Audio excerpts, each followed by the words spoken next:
Hi everyone, आज का video में हम जानने वाले हैं मनुष्य के शरीर का निर्माण कितना चीज़ों से मिलकर बना है। आइए जानते हैं। और एक गुरु का कर्तव्य क्या होता है, गुरु की सेवा किस प्रकार करना चाहिए, आइए हम लोग जानते हैं। शरीर का निर्माण पृथ्वी, जल, तेज, अग्नि, वायु और आकाश, इन 5 तत्वों से मिलकर बना हुआ है। इन्हें पंच तत्व कहते हैं। दिखने वाले शरीर को स्थूल शरीर कहते हैं। इसका दूसरा नाम अन्नमय कोश भी है, क्योंकि यह अन्न से ही विकसित और जीवित रहता है। न दिखने वाले शरीर को सूक्ष्म शरीर कहते हैं। इसका निर्माण 5 ज्ञानेंद्रियों, 5 कर्मेंद्रियों, 5 प्राण, मन और बुद्धि, इन 17 तत्वों से होता है। जागृत अवस्था में स्थूल शरीर की प्रधानता होती है और नींद की अवस्था में सूक्ष्म शरीर हर क्षण बदलता रहता है। एक क्षण के पहले वाला शरीर हम फिर कभी नहीं देख सकते।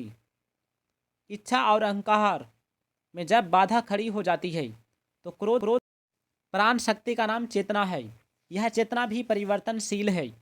सात्विक वृत्ति आने पर चेतना शांत होती रहती है और चिंता, शोक, भय, आतुरता आदि होने पर चेतना या प्राण शक्ति अशांत हो जाती है। यह प्राण शक्ति निरंतर नष्ट होती रहती है, अतः यह भी विकार रूप है। शरीर में मौजूद धारणा शक्ति का नाम धृति है। यह भी बदलती रहती है। मुसीबत आने पर व्यक्ति धृति को छोड़कर अधीर हो जाता है, अतः इसे भी विकार रूप कहा गया है। हिंसा 3 प्रकार की होती है। स्वयं हिंसा करना, किसी से हिंसा कराना और हिंसा का समर्थन करना। किसी भी प्रकार की हिंसा न करना अहिंसा है। गुरु की सेवा करना शिष्य का कर्तव्य है। अगर शिष्य अपने कर्तव्य का पालन न करे तो उसका नाम तो शिष्य रहेगा, पर उसमें शिष्यत्व नहीं रहेगा। गुरु का कर्तव्य है शिष्य का कल्याण करना। जब तक गुरु शिष्य से कुछ भी धन, मान, बड़ाई चाहता है, तब तक उसमें गुरुत्व न रहकर शिष्य की दास्ता रहती है।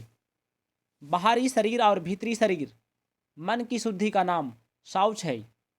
जल, मिट्टी, साबुन आदि से बाहरी शरीर की शुद्धि होती है तथा दया, क्षमा, उदारता आदि गुणों से भीतरी शरीर यानी मन की शुद्धि होती है।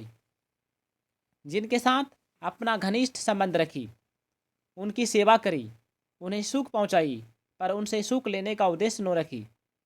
एकांत जंगल में जाकर अकेले रहते हुए या मान लेना कि मैं एकांत स्थान में हूँ, वास्तव में भूल ही है, क्योंकि सारे संसार का बीज यह शरीर तो साथ ही होता है। वास्तव में जब तक शरीर होने का अहंकार नष्ट नहीं होता, सारे संसार से संबंध बना ही रहता है, चाहे कितने एकांत स्थान पर चले जाएं। भगवान के हर जगह सिर, मुंह, नेत्र, हाथ, पैर और कान है। उनका दर्शन कहीं भी किया जा सकता है। भगवान सबसे प्रेम और अपनापन रखते हैं, लेकिन किसी से मोह नहीं रखती। जो उत्पन्न होता है वह कार्य कहलाता है, और जिसके द्वारा कार्य की सिद्धि होती है वह करण कहलाता है। अर्थात करण 3 प्रकार के होते हैं: कर्मेंद्रियां, ज्ञानेंद्रियां और मन, बुद्धि एवं अहंकार। कर्मेंद्रियां स्थूल है, ज्ञानेंद्रियां सूक्ष्म है और मन, बुद्धि एवं अहंकार अत्यंत सूक्ष्म है। जिन योनियों में बहुत सा सुख प्राप्त होता है उन्हें सत्य योनि, तथा जिनमें बहुत सा दुख प्राप्त होता है उन्हें असत्य योनि कहते हैं।